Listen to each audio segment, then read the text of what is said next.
na natas sa sobra simana na sa bulan sa 2026. Hallelujah. Palakpakan na ito ang Ginoo. We have to move forward. Kaya adunay bagong tuig nga gihatag ang Dios sa matag usa kanato. You know, God's heart is for us to enjoy good days. Maski kunsa pa ang atong kinabuhi. Because the Lord wants us to enjoy the days na iyahang ginumeroan sa matag usa nato. Lord, we come to you, Lord. Aniya ang iyong mga kaalikan. Aniya kami Ginoo gusto na mo makadungog sa iyong pulo, Lord. Ang mga mensahe na iyong ka naman karuan ng magalikan niya sa iyong hinabihan, Lord. Ang iyong pulong na nabigamhanan, ang iyong presensya, Ginoo, ang iyong pangayon ng adlaw, ng iyong come, Lord, and embrace each one of us.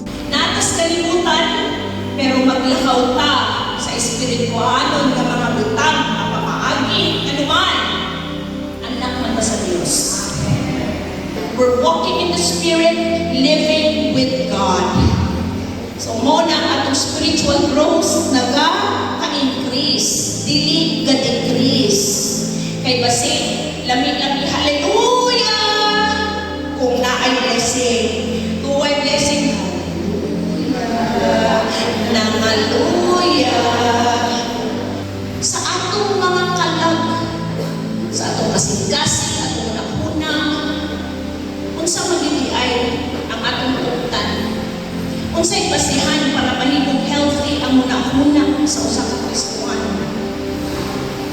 We should have the mind of Christ. The mind of Christ is the God who can create something out of nothing. Create a need for God to supply. Kailangan ang mindset sa Ginoo. Kay mas tiglisod ang panahon, dili ta mo biya sa pagpangalagad sa Ginoo. The mindset of Christ knows that He will only do the things what the Father has told Him to do. Sa sobrang complacent nato kay ipamper tagmayo sa Dios, ipalangga tagmayo sa Ginoo.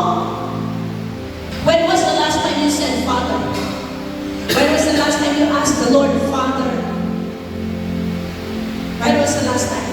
Every day we call Him Abba. Every day we call Him Father God. Kay siya ang amahan. Maski ang mga butang nga dili kaayo desperate nga kinahanglan nimo, you address Him as your Father. Pagkawasay balay, Father God, ikaw bahala sa atong paglakaw kami. Father God, daghan ang kinahanglan, gusto kong utapang, pero ako'y mahatag, ikaw ang mahatag. You